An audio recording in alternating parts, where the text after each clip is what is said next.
एक समय में हमारी दुनिया में डायनासोर का राज हुआ करता था। वे चलते थे जहां हम चल रहे हैं, इसी धरती पर निवास करते थे, इसी हवा में सांस लेते थे। इन दैत्य आकार के बड़े विचित्र जीव डायनासोर ने करीब 14 करोड़ साल तक हमारी पृथ्वी पर राज किया। इनकी कई प्रजातियां हमारी पृथ्वी पर पली बढ़ी। कुछ शाकाहारी थे तो कुछ मांसाहारी, कुछ बहुत ही शांत स्वभाव के थे तो कुछ बहुत ही हिंसक प्रवृत्ति रखते थे। ये उस समय के सबसे सफल जीव हुआ करते थे, लेकिन फिर अचानक ऐसा क्या हुआ जिससे इनकी पूरी की पूरी प्रजाति ही विलुप्त हो गई।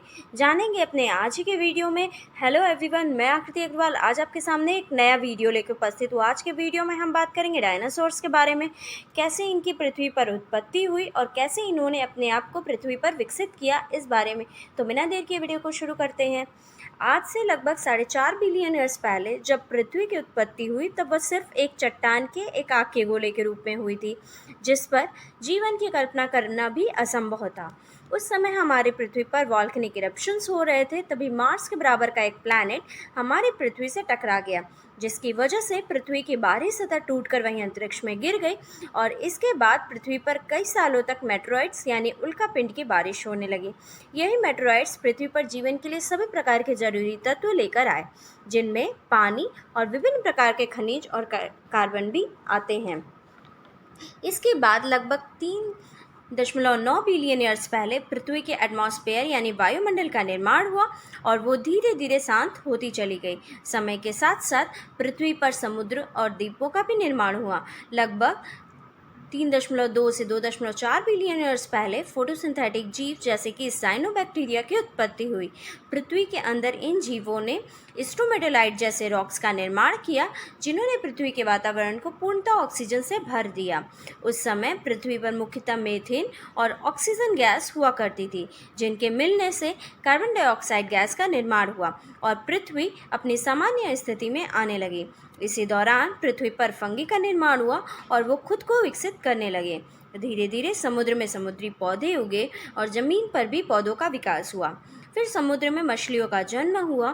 तिक्तालिक मछली वो पहली मछली थी जो समुद्र से बाहर सतह पर निकलकर घूमने लगी। आगे चलकर इनसे विकसित होकर नए जीव जंतु की भी उत्पत्ति हुई। इसके बाद एक बार फिर से पृथ्वी की सतह पर बहुत सारे ज्वालामुखी फटने लगे, जिससे पृथ्वी का तापमान और भी ज़्यादा गर्म हो गया। उस समय उपस्थित लगभग 90% जीव इस बदलाव को सहन नहीं कर पाए और ख़त्म हो गए। जो जीव इस बदलाव को झेल गए वो एक नए प्रजाति में विकसित हुए और अब एक नए युग का आरंभ हुआ, जिसे हम डायनासोर्स का युग कहते हैं। आज से करीब 23 करोड़ साल पहले डायनासोर्स यानी कि पृथ्वी के सबसे भारी भरकम जीव, जिन्होंने 14 करोड़ साल तक हमारी पृथ्वी पर निवास किया, इन डायनासोर्स की कई हजार प्रजातियां हमारे पृथ्वी पर विकसित हुई। कुछ शाकाहारी थे तो कुछ मांसाहारी, कुछ जल में रहा करते थे तो कुछ थल पे रहते थे, कुछ बहुत ही शांत स्वभाव के थे तो कुछ बहुत ही हिंसक प्रवृत्ति के थे। डायनासोर्स ने हमारे पृथ्वी पर करोड़ों साल तक राज किया, लेकिन हमारे पास उनके बारे में जो भी इंफॉर्मेशन है वो जीवाश्म और अवशेषों के ही आधार पर है। धरती पर डायनासोर्स की कौन सी प्रजाति सबसे पहले राज करती थी, इस बारे में भी हमारे पास कोई खास इंफॉर्मेशन नहीं है। अगर बात करें डायनासोर्स के अंत की, तो आज से लगभग 6.5 करोड़ साल पहले जब धरती पर मौसम सामान्य था, चारों ओर सूरज की रोशनी बिखरी हुई थी, चारों तरफ डायनासोर्स के चिंगाड़ने की आवाज़ें गूंज रही थी, तभी डायनासोर्स की ये प्रजाति बड़े ही आराम से अपना जीवन यापन कर रही थी।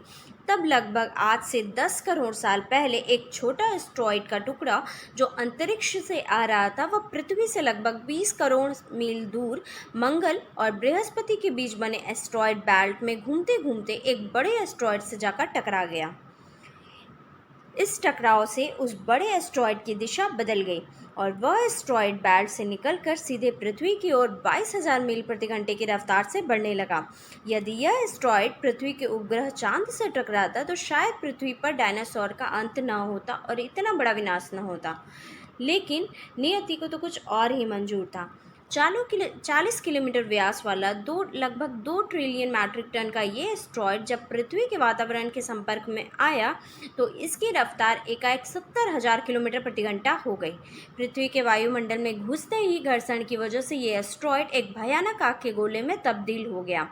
इसकी चमक इतनी अधिक थी कि धरती पर टकराने से पहले ही हजारों जीव आग के इस गोले को देखकर अंधे हो गए।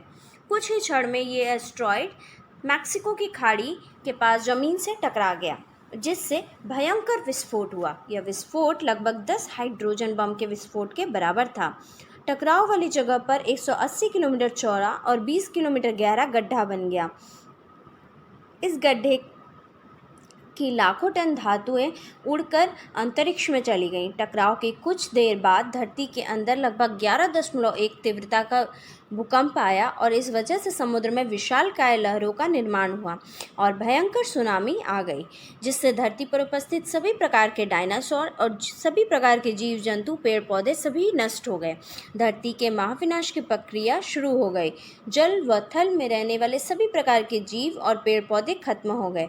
इस महाविनाश में उड़ने वाले डायनासोर इस जमीनी खतरे से तो बच गए, लेकिन विस्फोट की वजह से जो लाखों टन मेटल पत्थर अंतरिक्ष में गए थे, वो ग्रेविटेशनल फोर्स के कारण आग के गोले के रूप में पृथ्वी पर बरसने लगे, जिससे बचे हुए डायनासोर्स की प्रजातियां भी खत्म हो गईं और डायनासोर की इस युग की पूर्णतः समाप्ति हो गई। तो मैं बस इतना ही। For more such interesting video, like and subscribe my channel. Thank you. Bye bye.